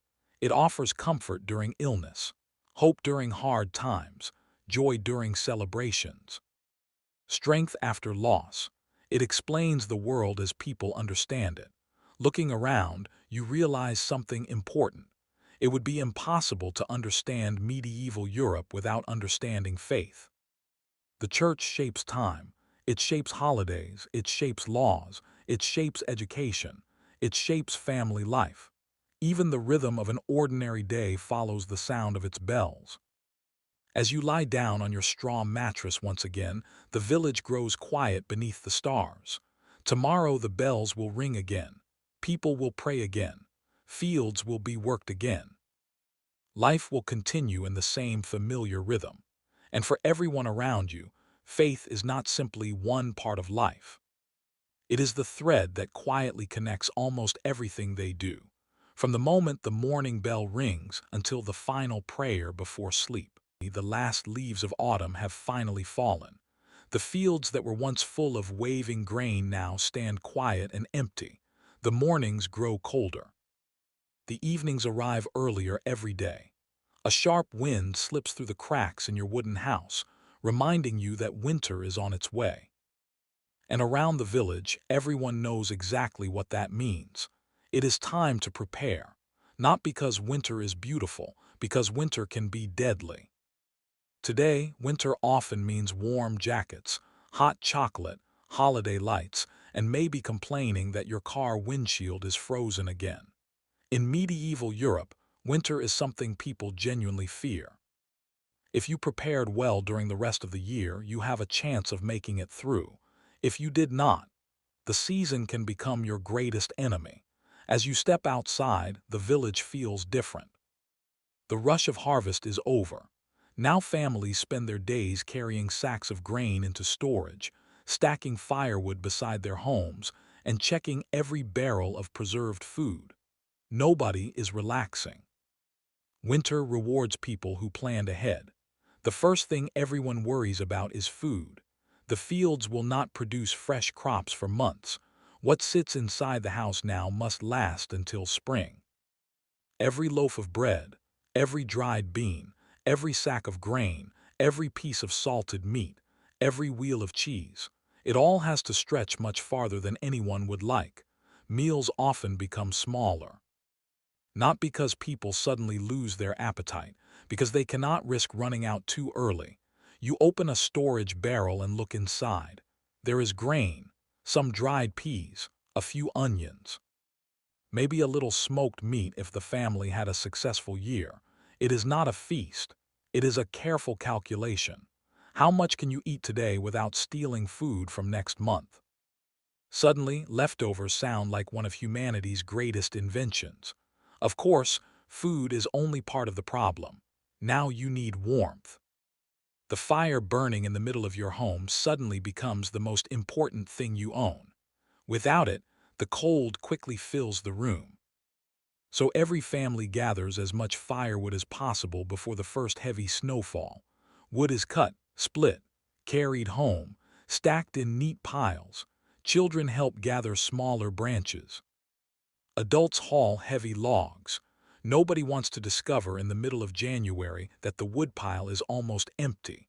Running out of firewood does not simply mean being uncomfortable. It means freezing nights. No warm meals, no way to dry wet clothes. The fire keeps the family alive. You quietly promise never to complain about paying a heating bill again. Outside, the weather grows worse. Rain turns into snow. Roads become frozen. Mud hardens into rough tracks. Travel slows to a crawl. Some villages become almost completely isolated. Visitors stop arriving. Markets become quieter. Merchants stay home if the roads are too dangerous. If something breaks or supplies run low, replacing them becomes much harder. You are suddenly very thankful for online shopping. Even if the delivery driver sometimes leaves the package at the wrong door. Winter also changes life for animals. Livestock still need care every single day. Cows must be fed. Sheep need shelter. Horses require food and water. Chickens still expect breakfast with their usual confidence. The problem is that grass has stopped growing. That means farmers must feed animals using hay collected during summer. If there is not enough hay, difficult choices may have to be made. Some animals are slaughtered before winter because keeping them alive would use food the family cannot spare. It is never an easy decision, but survival often comes before comfort. As the weeks pass, another problem slowly appears. The food stores begin shrinking. Every meal empties another sack. Every loaf uses more flour.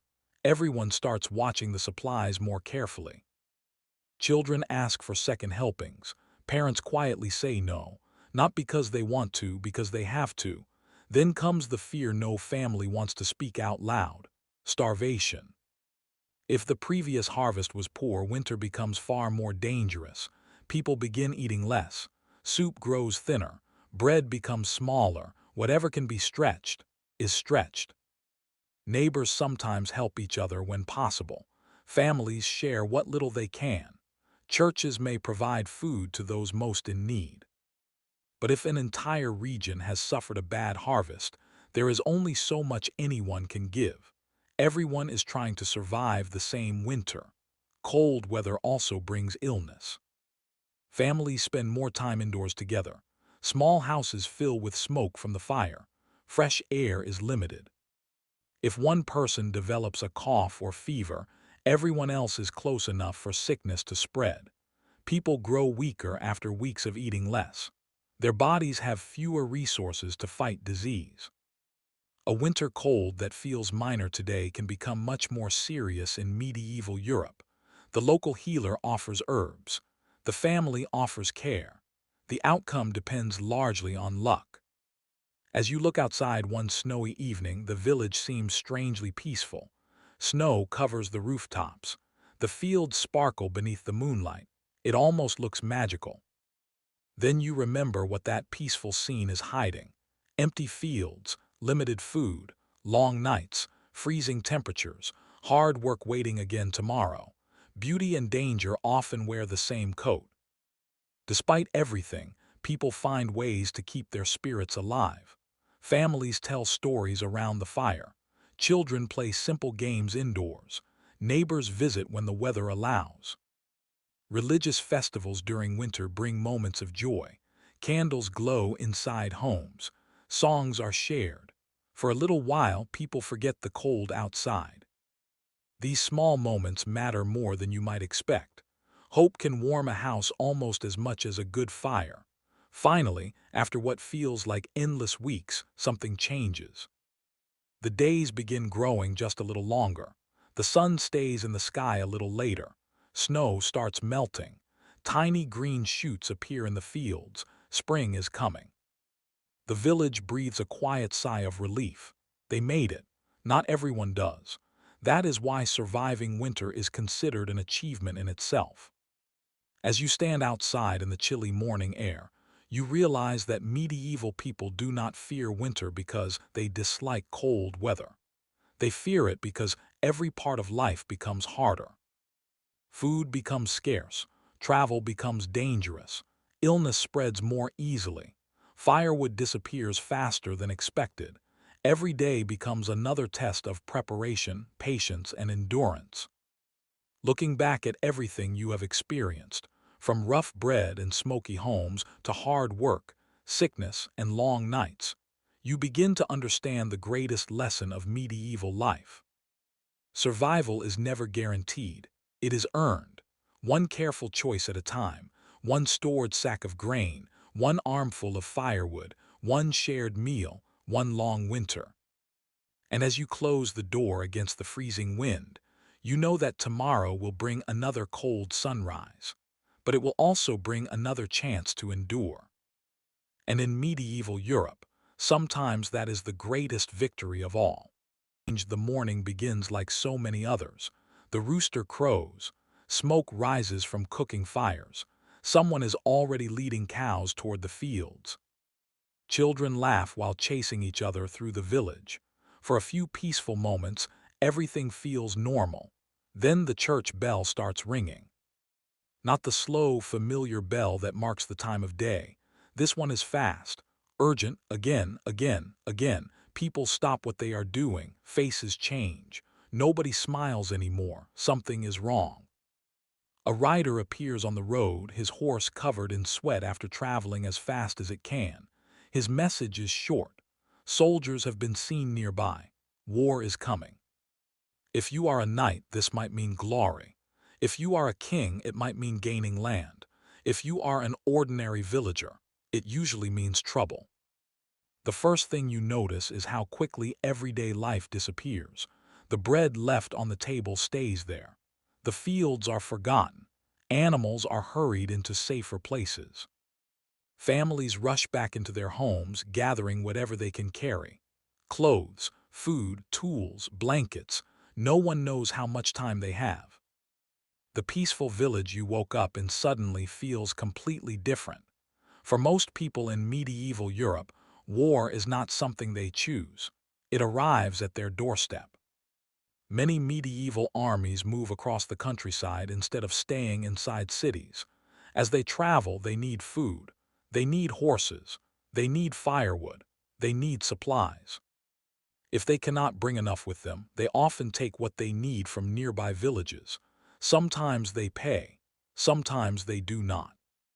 Imagine spending months growing your crops only to watch an army eat them in a single afternoon. It is enough to make anyone lose their appetite. Some soldiers behave with discipline, others do not. Mercenaries can be especially unpredictable. Unlike knights serving a lord out of loyalty, mercenaries are professional soldiers hired for money. When the payment is good, they fight. When the payment stops, things can become dangerous. Some groups turn to stealing from villages simply to survive. For ordinary people, it hardly matters whose banner the soldiers carry.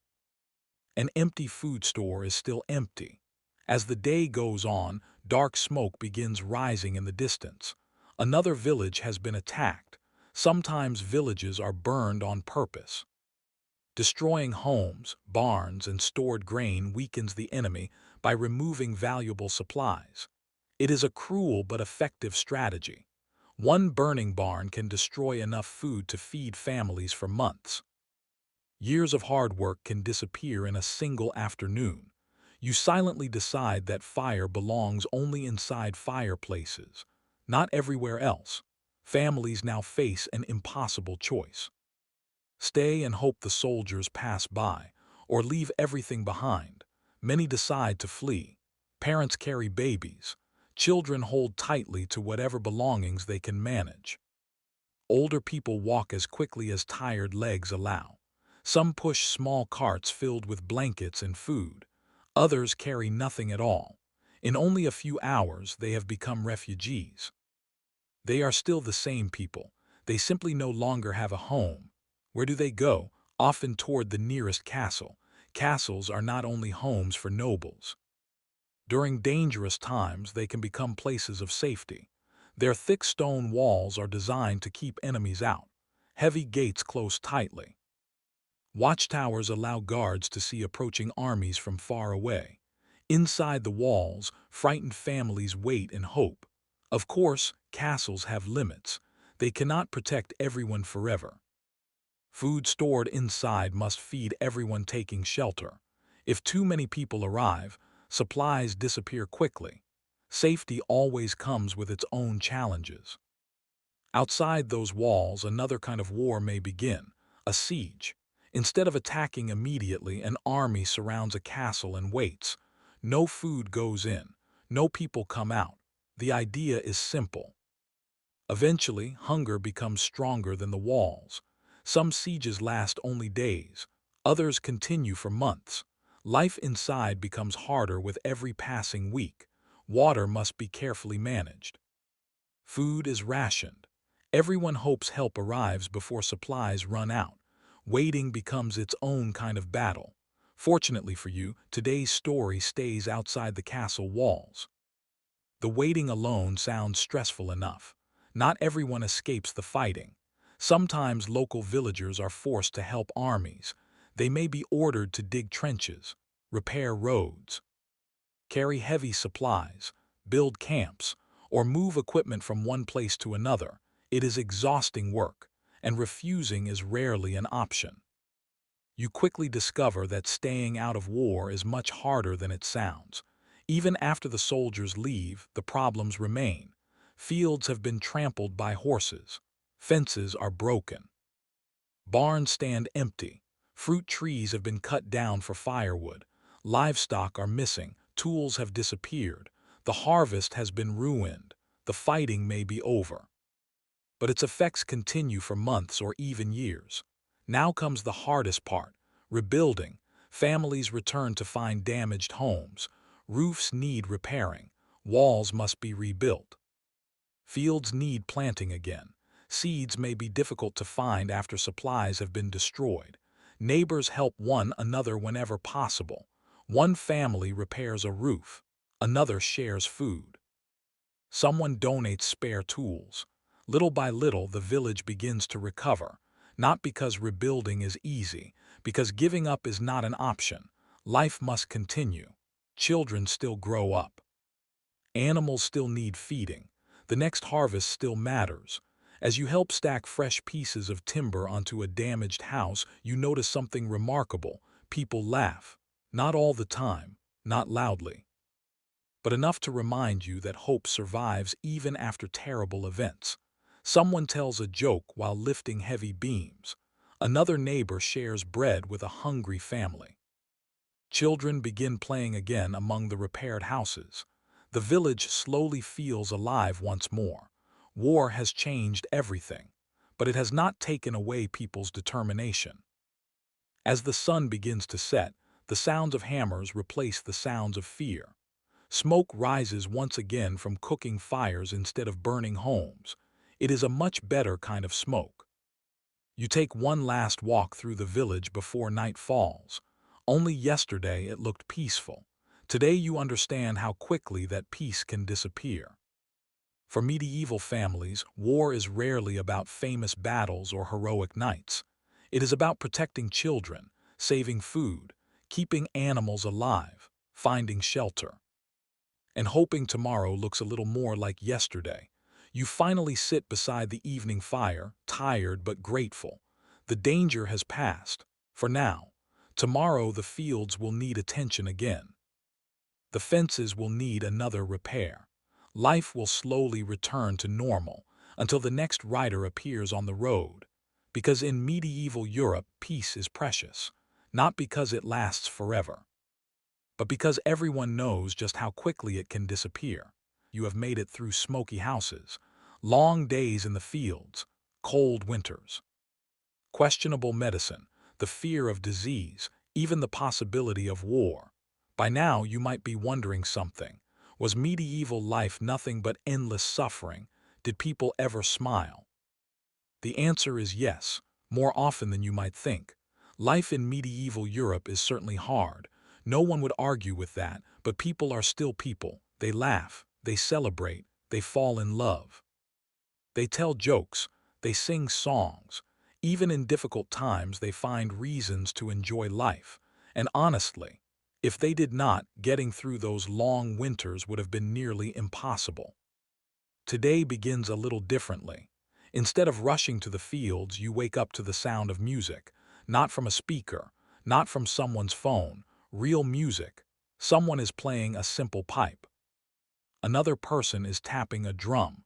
A few voices begin singing together. The whole village feels lighter. Today is a festival. The village square, usually filled with carts and muddy boots, now looks completely different. Colorful cloth hangs between buildings. Tables are covered with fresh bread, pies, cheese, and whatever special food families have been able to prepare. Children run in every direction. Dogs chase after them, probably hoping someone drops lunch. For once, nobody seems to be in a hurry. Work can wait, at least for today. Village festivals are some of the happiest days of the year. Many are connected to religious feast days or the changing seasons. Others celebrate a successful harvest or an important local event. After months of hard work, people finally have a chance to rest. And they make the most of it. You notice that music is everywhere, not professional concerts, just ordinary people making music together. Someone plays a wooden flute. Another person carries a small harp. A drummer keeps everyone moving with a steady rhythm. The songs are easy to learn. Many people already know the words. Soon the whole crowd is singing. Some voices are beautiful, some. Let's just say enthusiasm is doing most of the heavy lifting. Nobody seems to mind. The goal is not perfection. The goal is having fun. Before long, the music grows faster. People begin dancing. Couples spin around the square. Friends clap along with the beat. Even older villagers smile as they watch younger dancers trying very hard not to trip over their own feet. You are almost certain someone just invented a brand new dance move by accident. It probably will not catch on. Still, everyone cheers anyway. After all, nobody remembers the best dancer. They remember the person who made everyone laugh. As the music continues, a storyteller steps into the middle of the crowd. Within moments, people gather around. Children sit cross-legged on the ground. Adults lean against wooden carts. Even the village baker takes a break. The storyteller begins speaking. His voice rises and falls with every exciting moment.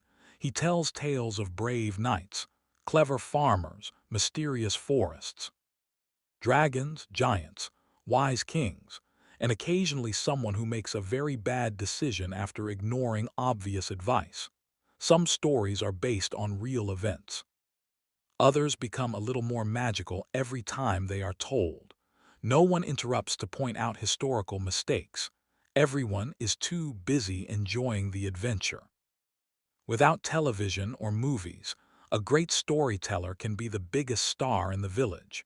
You understand why people look forward to these moments all year. As the afternoon continues, the market becomes busier. Market day is about much more than buying and selling. It is also a social event. Farmers bring vegetables, grain, eggs, and cheese.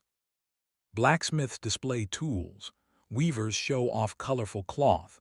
Potters arrange fresh bowls and cups. The square fills with conversations. Neighbors who have not seen each other for weeks stop to chat. Travelers bring stories from distant towns. News spreads faster than you expected, mostly because everyone enjoys sharing it. The market is also a great place to hear rumors. Whether those rumors are true, that is another question entirely. One person claims a wolf bigger than a horse was spotted nearby. You decide to wait for a second opinion. Suddenly, church bells begin ringing again. This time, they are not calling people to prayer. A wedding is about to begin. The whole village gathers outside the church. The bride and groom stand smiling, though perhaps a little nervously. Family members beam with pride. Friends whisper excitedly. Children are mostly interested in seeing if there will be extra food afterward. Fair enough. Once the ceremony is over, the celebration truly begins. There is music, dancing, laughter. Good food whenever possible. People tell stories about the happy couple. Some are sweet, some are slightly embarrassing. The groom quietly wishes a few relatives had shorter memories. Weddings remind everyone that even during difficult times, life continues moving forward. Families grow. Communities become stronger. Hope wins another small victory. As summer slowly turns toward autumn, another celebration arrives. Harvest time. The final crops have been gathered. The barns are full. The hardest work of the year is finally over. For a little while, people can breathe more easily. Harvest festivals are filled with gratitude. Families share meals. Neighbors help one another. Songs celebrate another successful season. Everyone knows there will soon be another winter to face. But tonight is not about worrying. Tonight is about celebrating what they have accomplished together. Children make the most of every celebration. They invent games using whatever they can find. Sticks become swords. Smooth stones become game pieces. Hoops roll through the streets. Simple balls made from cloth or leather are kicked and thrown around. Hide-and-seek works just as well in the 13th century as it does today. Their toys are simple. Their laughter is exactly the same. Watching them play is a reminder that childhood has always found room for imagination. As evening arrives, fires are lit around the village. People gather one last time before heading home. Someone starts another song. Others quickly join in. The stars appear above the rooftops while music drifts into the cool night air. You sit quietly, looking around at everyone. The blacksmith who worked until his hands ached. The farmer who worried about the harvest. The mother who cared for sick children. The old storyteller who somehow remembers every tale. For one evening, they are not thinking about taxes, cold winters, disease, or hard work. They are simply enjoying each other's company. And maybe that is the greatest treasure they have. Looking back over your journey through medieval Europe, one thing becomes clear. Life is difficult, sometimes painfully so. But hardship is not the whole story. People still create beauty. They still sing. They still dance. They still tell stories that make children dream. They still celebrate weddings. They still gather in busy markets. They still find reasons to laugh. Because even in one of history's toughest times, joy has a remarkable way of finding its place. As the final song fades into the night, you begin walking home beneath a sky full of stars. Tomorrow the work will begin again. The fields will still need tending. The fires will still need feeding. Life will still be challenging. But tonight, the village has reminded you of something important. Even in the hardest chapters of history, people never stopped finding small reasons to smile. Well, you made it. Against all odds, you have walked through medieval Europe. You woke up hungry. You breathed smoky air every day. You worked until your back begged for mercy. You survived strange medicine, cold winters, dangerous roads, and more bread than any one person should reasonably have to eat. Honestly, that alone deserves a celebration. As your journey comes to an end, you stop at the top of a small hill overlooking the village. The evening sun paints the fields in soft shades of gold. Smoke rises gently from dozens of rooftops. Children laugh somewhere in the distance. A church bell rings one final time. From here, everything looks peaceful. It is easy to forget just how difficult life really is. Over the past 15 chapters, you have seen a world that is both beautiful and brutally unforgiving. A world where surviving another year is never guaranteed. So let us look back one last time. The first challenge is food. Nearly every meal depends on the weather. A few weeks of heavy rain, a summer drought, an early frost. Any one of these can damage crops and leave entire villages worrying about the months ahead. There are no giant supermarkets waiting to rescue a bad harvest.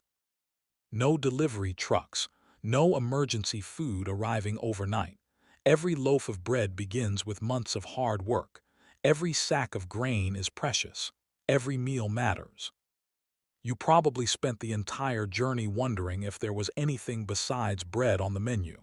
The answer was, occasionally. The second challenge is disease. Today, many illnesses are treated with medicine that works so well we sometimes forget how amazing it really is. Back then, even a small infection can become deadly. A simple cut from a farming tool, a fever, a stomach illness. Any one of them might change a person's life forever. People do not understand germs. They have never heard of bacteria or viruses. They care for the sick with herbs, experience, prayer, and hope. Sometimes hope is enough. Sometimes it is not. Then there is hygiene. You learn that medieval people are not as dirty as movies often suggest. Many wash when they can. They care about staying clean. But they also live in a world without modern plumbing, hot showers, toothbrushes filled with fluoride, or fresh running water inside every home.